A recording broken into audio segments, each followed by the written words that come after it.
காத்து, இங்க பாரு, மழையில விளையாடக்கூடாது, அப்புறம் நீ நனைஞ்சிடுவ. இப்ப என்ன நம்ம கைய விட்டு போயிடுச்சு.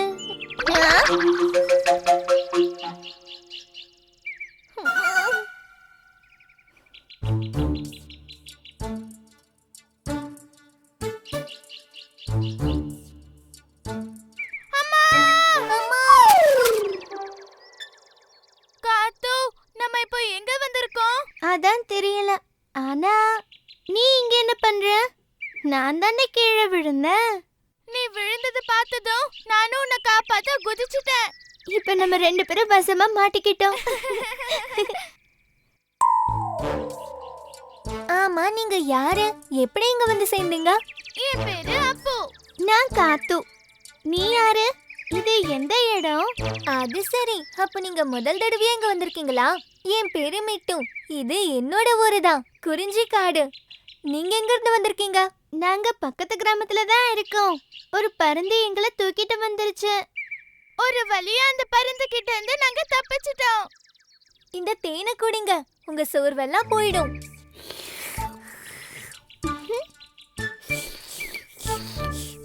அடேங்கப்பா, இந்த புடுங்க காடு பாக்குறதுக்கு எவ்வளவு அழகா இருக்குல்ல காத்து. ஆமா மிட்டு, நீ எங்களுக்கு இந்த இடத்தை சுத்தி காட்டுறியா? தாராளமா சுத்தி காட்டுறேன். ஆனா நம்ம கொஞ்சம் ஜாக்கிரதையா இருக்கணும். ஒரு சிலர் விஷயத்துல ரொம்ப கவனமாவும் இருக்கணும். நாங்க போய் விளையாடுற ஒரு புல்வெளி இருக்கு. திரும்பின பக்கம்லாம் அங்க குறிஞ்சி பூக்கள் தான் இருக்கும். முதல்ல நம்ம அந்த இடத்துக்கு போலாமா?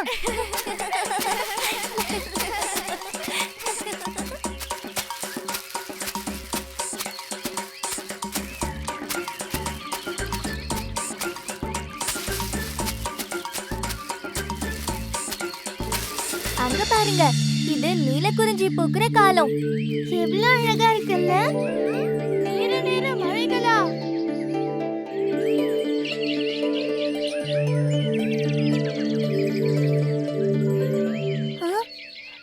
நம்ம இங்க இருந்து திரும்ப போயிடலாமா? இங்க ஏதோ பிரச்சனை இருக்குன்னு தோணுது.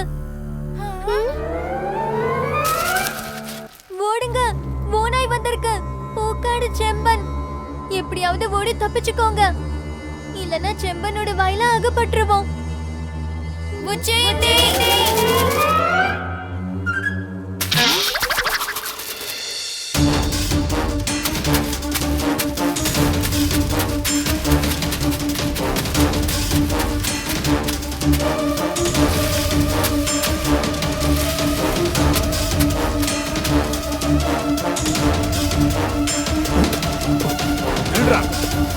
காத்து, நீ இந்த மருந்து மேல ஏறி வந்துடு.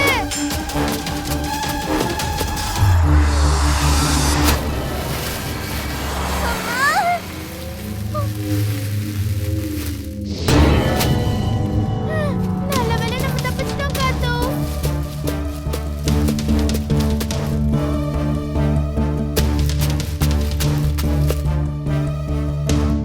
என்ன இப்படி ஆயிடுச்சு? அப்போ மிட்டு மரத்துல ஏறி தப்பிச்சிட்டான். மிட்டு சில விஷயத்துல ஜாக்கிரதையா இருக்குன்னு நம்ம கிட்ட சொன்னால, அது இதுக்கு தானா? ஆமா, இதுக்காக தான் இருக்கும்.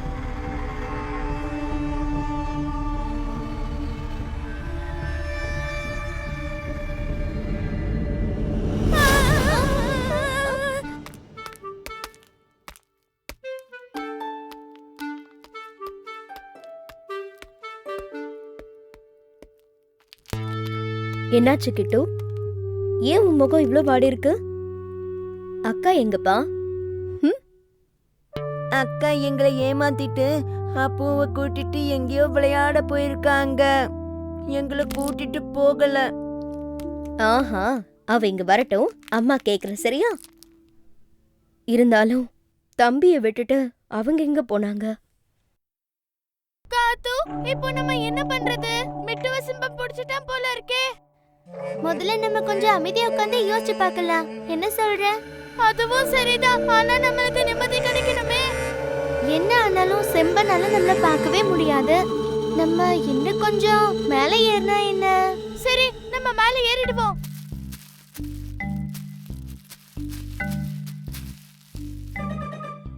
அங்க பாரு, அப்போ அந்த மரத்துல ஒரு கிளை சாஞ்சு இருக்கு பாரு. அதுல தொங்கிக்கிட்டு இருக்க அந்த பெரிய காய்களை பாத்தியா? அது பழாப்பழம் தானே, அதுக்கு என்ன? நம்ம அந்த பழாப்பழத்தை பறிச்சு செம்பன் மேல போட்டுட்டா என்ன? இது நல்ல யோசனை காத்து.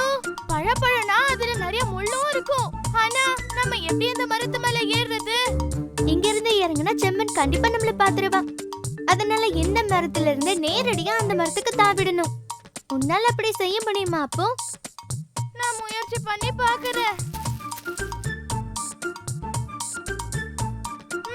கொஞ்சம் கஷ்டம்தான், ஆனா முயற்சி பண்ணி பாக்குறேன். அப்போ நான் மரத்துல இருந்து இறங்கி செம்பனை திசை திருப்புறேன். அப்புறம் சுத்தி ஒரு ரவுண்டு ஓடிட்டு திரும்ப இங்கே வந்துடுறேன். நீ அதுக்குள்ள அந்த பக்கம் போயிடணும். அதுக்கப்புறம் பலாப்பழம் கீழே விழுற அளவுக்கு கடிச்சு கிழிச்சு வைக்கணும். செம்பன் திரும்ப வரும்போது அந்த பழம் அவன் மேலேயே விழணும். சரி, நான் கீழே இறங்கட்டுமா? நீ ஜாக்கிரதையா இரு காத்து. அப்போ நீயும் ஜாக்கிரதையா இரு.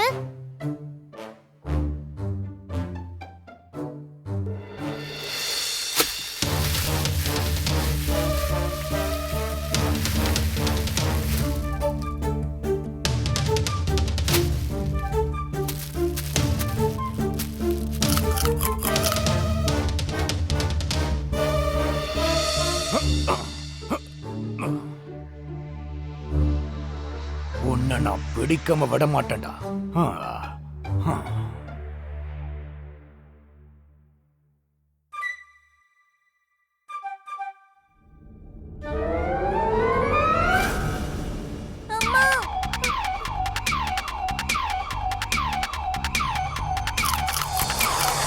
ஐயோ, ஆகாயம் இடிஞ்சு விழுந்துருச்சு.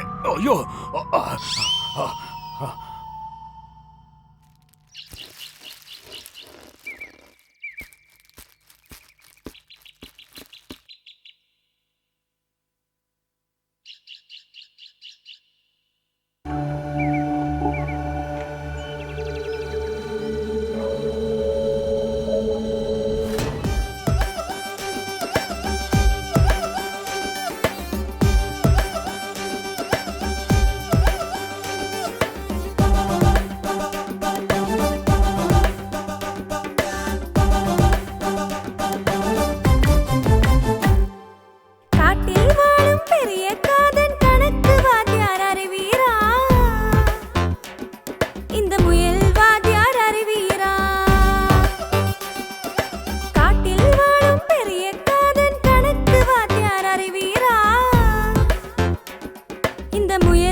ஏய் பூபி, என்னாச்சு? என்ன பாக்குற? ஏதோ நூல் மாதிரி இருந்துச்சு, அது என் உடம்புல மாட்டிக்கிச்சு. ஓஹோ, செலந்தி வலையா இருக்கும். நான் வந்து பாக்குறேன். நான் சொன்ன சிலந்தி வலையே தான். என்ன சிலந்தி வலையா? ஆமா, அப்படின்னா உன் வீட்ல சிலந்தி இருக்கு. அப்படி என்ன போய் பாக்குறேன்.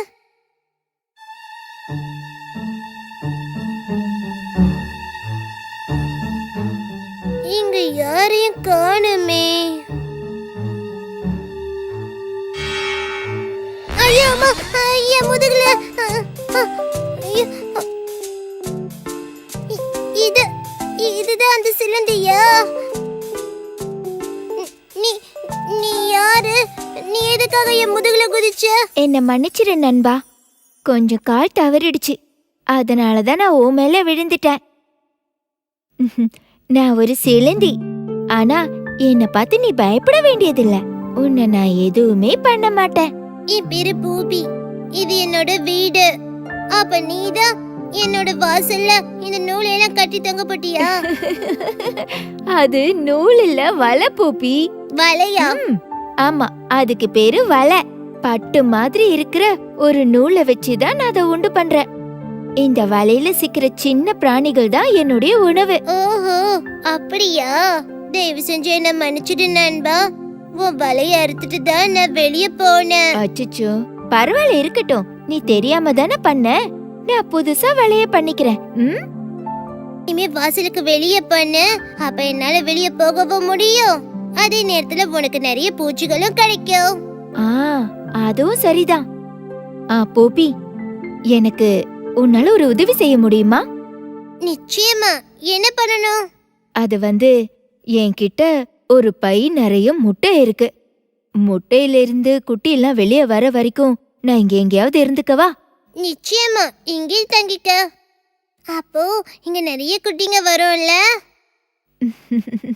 பூபி, குட்டிங்கெல்லாம் இங்கேயே தங்காது. அவங்கெல்லாம் தனியா வாழ ஆரம்பிச்சிருவாங்க. சில சமயம் தூரமா போயிடுவாங்க. அச்சச்சோ, தூரமாவா? அது எப்படி அங்க போகும்? அதுவா, ஒரு சின்ன வலையோட முனைய பிடிச்சுக்கிட்டு காத்துல பறந்து பறந்து போவாங்க. ஹை, ரொம்ப நல்லா இருக்கே. என்னாலயும் அப்படி போக முடிஞ்சா அவ்வளவு நல்லா இருக்கும். உனக்கு ஏன் இப்படியெல்லாம் ஆசை வருது?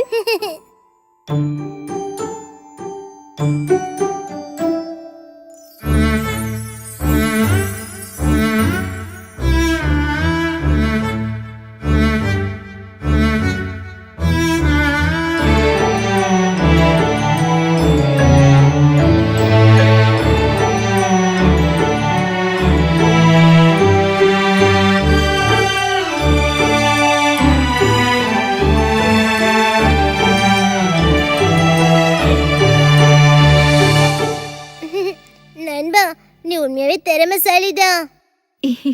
இந்த மாதிரி வலைய பின்னலனா நான் பட்டினி கிடக்க வேண்டியதுதான். சரி, நீ போய் பூச்சிகளை பிடி. நான் கொஞ்ச நேரம் தூங்க போறேன்.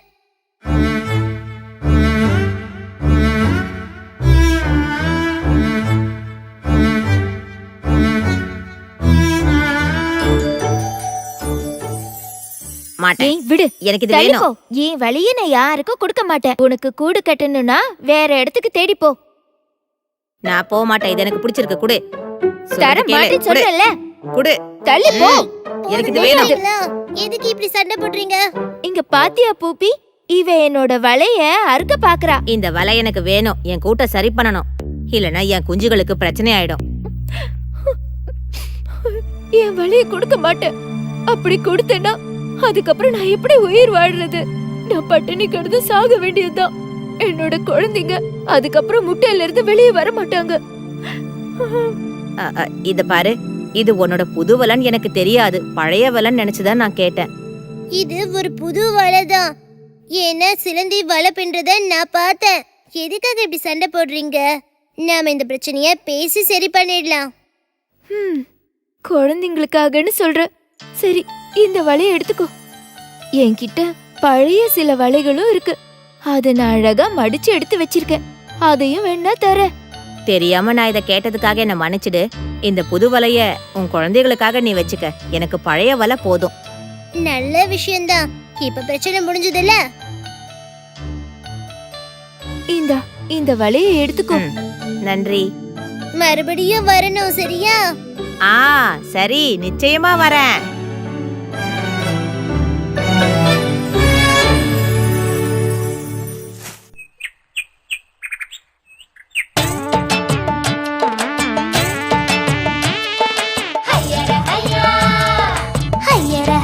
மிளகா கடிச்சாம் பாவம் குட்டி குரங்கண்ணன்.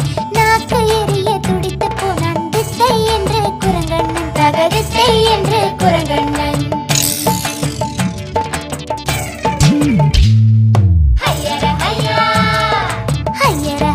மிளகா கடிச்சாம் பாவம் குட்டி குரங்கண்ணன். நாக்கு எரிய துடித்து போனான் தித்தை என்று குரங்கண்ணன். தகதித்தை என்று குரங்கண்ணன்.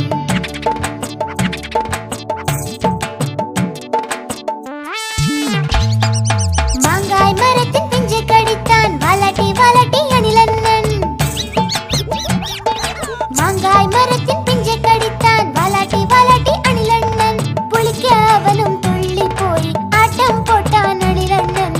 ஆட்டம் போட்டான் அணிலண்ணன். ஐயர ஐயா.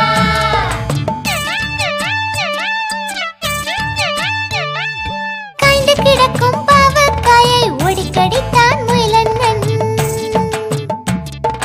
காய்ந்து கிடக்கும் பாவக்காயை ஓடி கடித்தான் முயலண்ணன். கசக்காயோ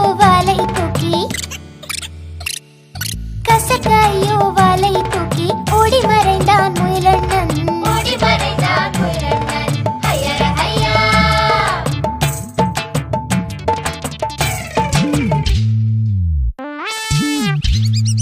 கீழே கிடந்த நெல்லிக்காயை மெல்ல கடித்தான் கரடியண்ணன்.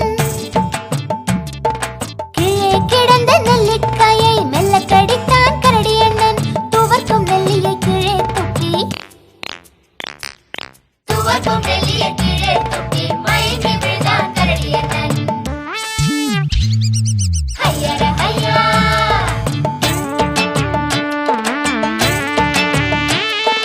கடையில் உள்ள ஜிலேபி எடுத்து தின்று முடித்தான் எலியண்ணன். கடையில் உள்ள ஜிலேபி எடுத்து தின்று முடித்தான் எலியண்ணன். இனிமை இனிமை எல்லாம் இனிமை. இனிமை இனிமை எல்லாம் இனிமை. குதித்து சொன்னான் எலியண்ணன். குதித்து சொன்னான் எலியண்ணன். ஐயர ஐயா.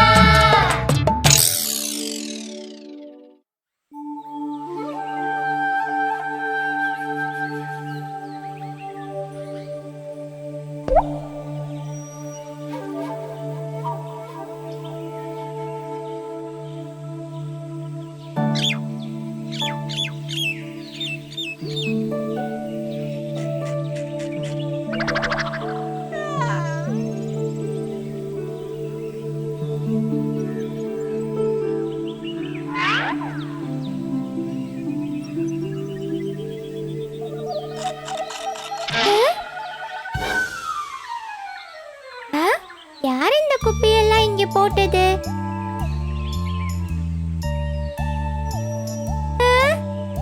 சுவர்ல யாரோ ஓட்ட போட்டிருக்காங்க. ச்சே, யாரா இருந்தாலும் இது ரொம்ப மோசம்.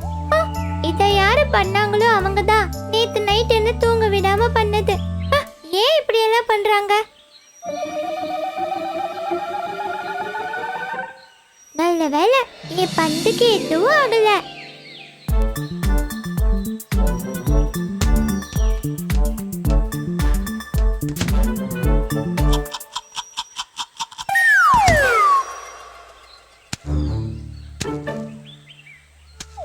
இந்த சத்தத்தை தான் நேத்து ராத்திரி நான் கேட்டேன். அப்ப இது செஞ்ச ஆள் தான் அதையும் செஞ்சிருக்காங்க. நான் ஒரு வழி பண்ணிடுறேன். என் பந்து, யாரு என் பந்து எடுத்துட்டு போறது? அந்த பந்தை உடைச்சிடாத.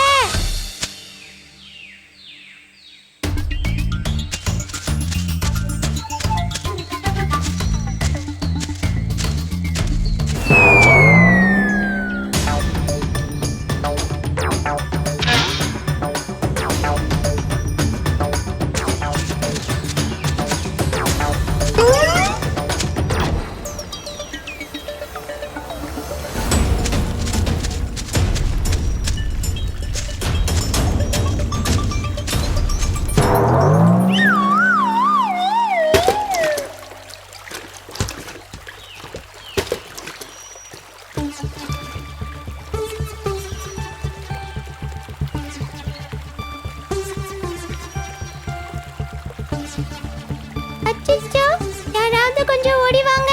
ஒருத்தர் தண்ணியில விழுந்துட்டாரு. அச்சச்சோ, காப்பாத்துங்க.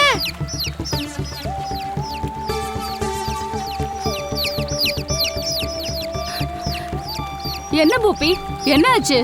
யார் தண்ணில விழுந்தாங்க? ஒரு எலியோட குட்டி. என் பந்து எடுத்துட்டு அவன் ஓடி போனான். நான் பிடிக்க போகும்போது தவறி கீழே விழுந்துருச்சு. இப்ப அது எங்கேயோ காணோம். நீ தான் எப்படியாவது காப்பாத்தணும். பூப்பி, கவலைப்படாத, நான் போய் பாக்குறேன்.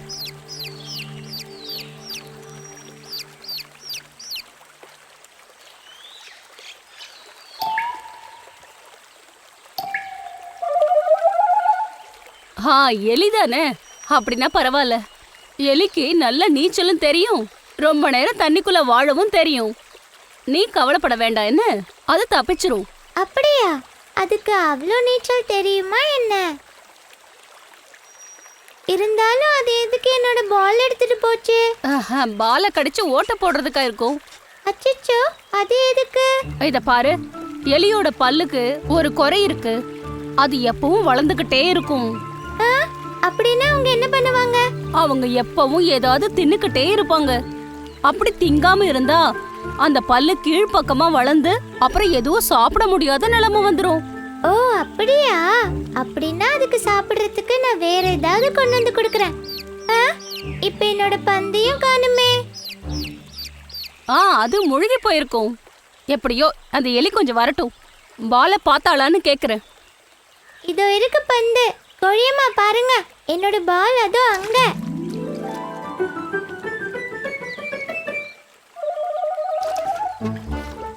கோழியம்மா, அந்த குட்டி எலி பாலுக்கு கீழே இருக்கு. பாருங்க பாருங்க. உண்மைதான், அது அதுக்கு கீழே தான் இருக்கு. ஆனா அது ரொம்பவே சோர்ந்து போயிருக்கு. பூப்பி, இத நம்ம இப்பவே காப்பாத்தணும். அந்த பக்கம் இருக்கிற பாறை கிட்ட போய் சேர்ந்தா தண்ணியோட சக்தி அதிகமாயிடும். அப்புறம் ரொம்ப ஆபத்து. ஐயோ, அதை எப்படி காப்பாத்துறது? அதுக்கு ஏதாவது வழி இருக்கா?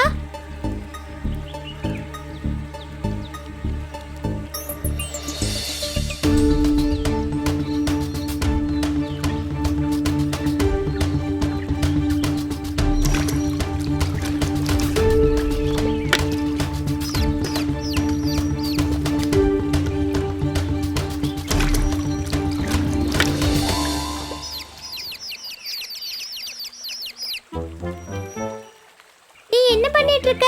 சீக்கிரமா கரைக்கு வந்து சேரு.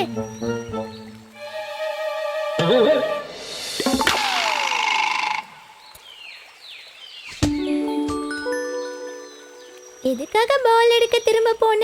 சீக்கிரமா கரையை தேடி ஓடி வந்திருக்கலாம்ல. அது போப்பி, நீ என்ன காப்பாத்துறதுக்காக இவ்ளோ கஷ்டப்பட்டல்ல, அதனால நான் எவ்ளோ கஷ்டப்பட்டாலும் அந்த பாலை உனக்கு திருப்பி கொடுக்கணும்னு நினைச்சேன். இப்பதான் எனக்கு நிம்மதியா இருக்கு. உனக்கு எந்த ஆபத்தும் வரலல்ல. உனக்கு பால் வேணும்னா என்கிட்ட கேட்டிருக்கலாம்ல. நானே விளையாடுறதுக்கு துணை இல்லாம கஷ்டப்படுறேன். ஆஹா, நீங்க தோழர்கள் ஆயிட்டீங்களா? அப்ப நான் கிளம்புறேன். வாங்க செல்லுங்களா, நம்ம போலாம். ஓகே கோழியம்மா, நாங்களும் கிளம்புறோம். நான் பூப்பி. நாம இனிமே ஃப்ரெண்ட்ஸ் தானே? ஆமா, உன் பேர் என்ன? பிங்கி. நீ என்ன மன்னிச்சிடு. என்ன, நேத்து ராத்திரி நான் உன்னை தூங்க விடாம பண்ணிட்டேன். ஓ, அது பரவாயில்ல. ஆமா பிங்கி, நீ இனிமே ஏன் வீட்லயே தங்கிக்கலாம்ல. அங்க வீட்டுக்கு மேல நிறைய இடம் இருக்குல்ல. நிஜமாவா? சரி பாப்பி, உன்னோட விருப்பம் போலவே செய்வோம். இனி உன்னை விட்டு நான் எங்கேயும் போக மாட்டேன். சரி சரி. ஒரு விஷயம் நான் கேட்கட்டா? இந்த பாலையும் கடிச்சு துப்புறதுக்காகவா நீ எடுத்துட்டு போன? நீ பார்க்காம விட்டிருந்தா நான் இந்த பாலையும் சாப்பிட்டிருப்பேன்.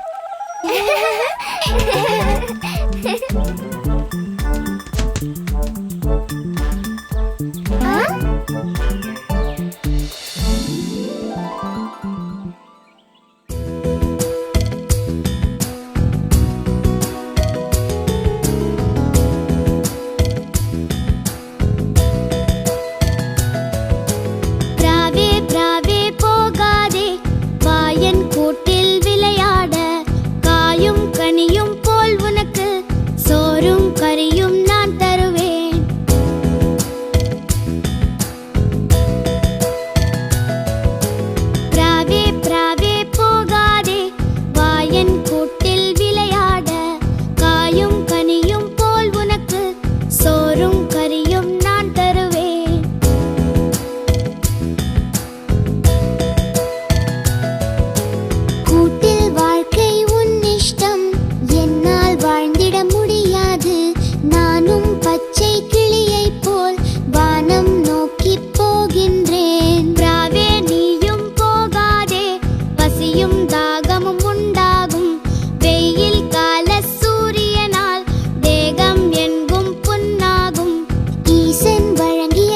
இருக்க என்றும் எனக்கு பயம் எதற்கு? விரும்பிய இடம் நான் பறந்திடுவேன், பிடித்ததை பறித்தும் சாப்பிடுவேன். பிராவே பிராவே போகாதே, வேண்டியதெல்லாம் தருவேனே. காட்டுக்குள் சுற்றி பறப்பதும் ஏன், கூட்டில் வாழ்வதும் சுகம்தானே. முட்டாள் பூனை நான் உனக்கு, என்ன சொல்லியும் பயனில்லை. எந்தன் சிறகை நான் விரித்து எங்கும் பறப்பேன் அரை நொடியில்.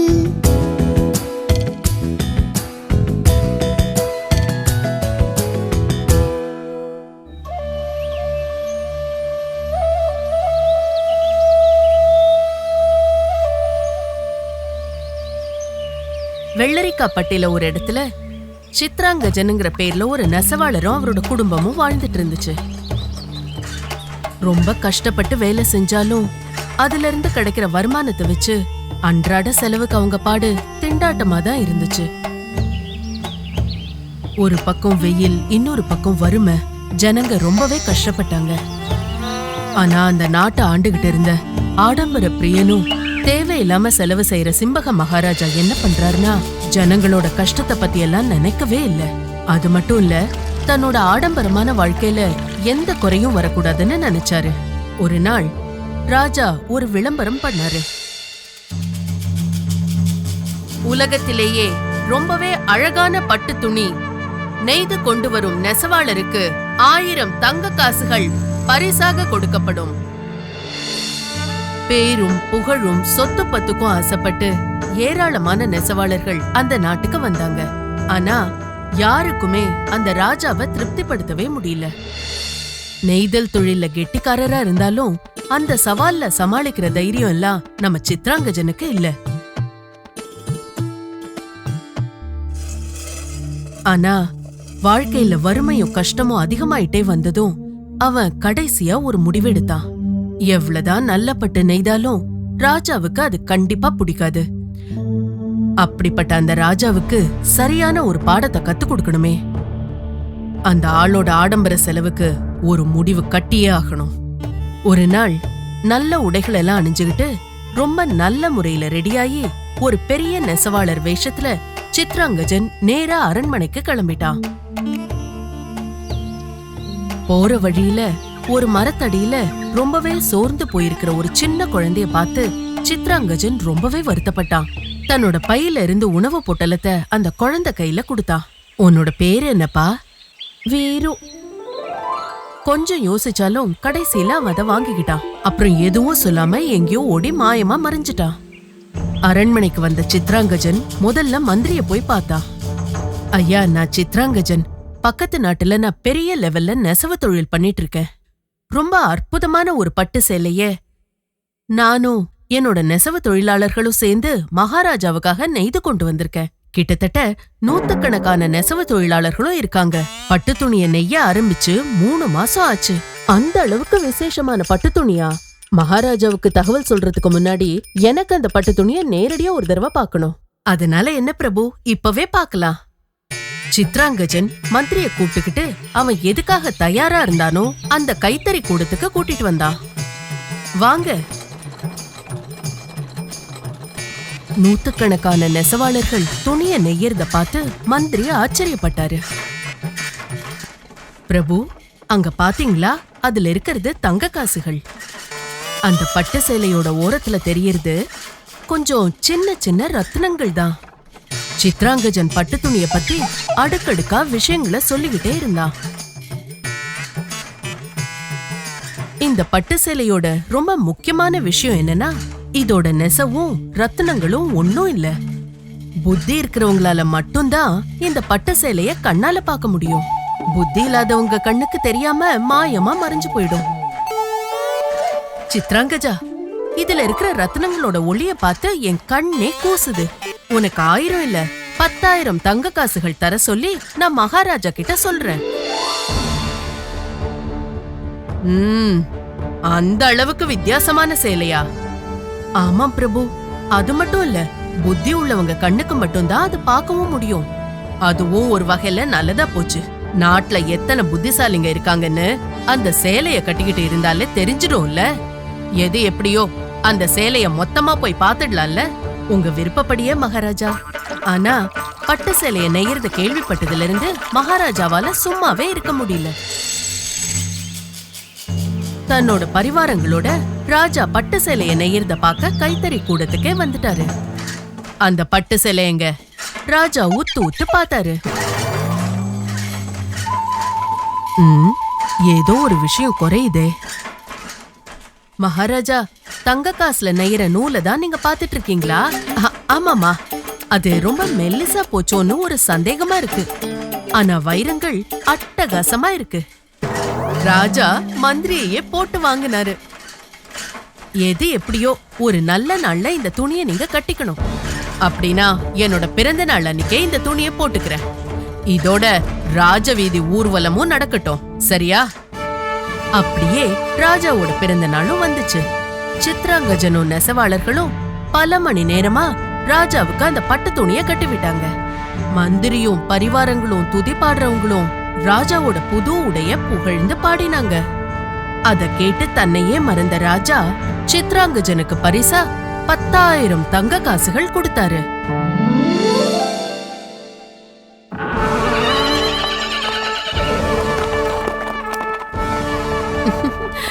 இல்லாத ஒரு பட்டு துணியை கட்டிக்கிட்டு வந்த ராஜாவை பார்த்து ஜனங்கள் கண்ண கசக்கி பல தடவை பார்த்தாங்க.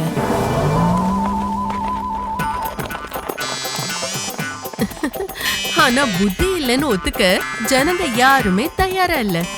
ராஜாவோட பட்டு துணிய அவங்க வான் அளவுக்கு புகழ்ந்தாங்க. அப்படி புகழ்ந்து பாடும் பாட்டை கேட்டுக்கிட்டே ஊர்வலம் முன்னாடி போனதும் ஒரு சின்ன குழந்தை சத்தம் போட்டு சொல்லிச்சு, ஐய, ராஜா துணி இல்லாம போயிட்டு இருக்காரு. ஜனங்கெல்லாம் அதிர்ச்சி ஆயிட்டாங்க. அந்த சின்ன குழந்தை வேற யாரும் இல்ல, வீருதான். ராஜா துணி இல்லாம போயிட்டு இருக்காரு. வீரு மறுபடியும் சத்தம் போட்டு சொன்னா. ஜனங்க கிசுகிசுப்பா பேச ஆரம்பிச்சாங்க. ராஜா துணி எதுவும் கட்டிக்கலையாமே, ராஜா நிர்வாணமா இருக்காரு, ராஜா துணி ஏதும் போட்டுக்கல. ஜனங்களும் கத்த ஆரம்பிச்சிட்டாங்க.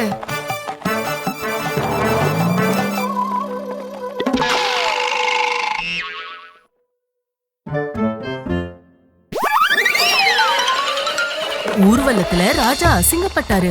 அதுக்கு காரணமான அந்த சின்ன குழந்தைய தேடி படை வீரர்கள் நாலா பக்கமும் தேட ஆரம்பிச்சாங்க.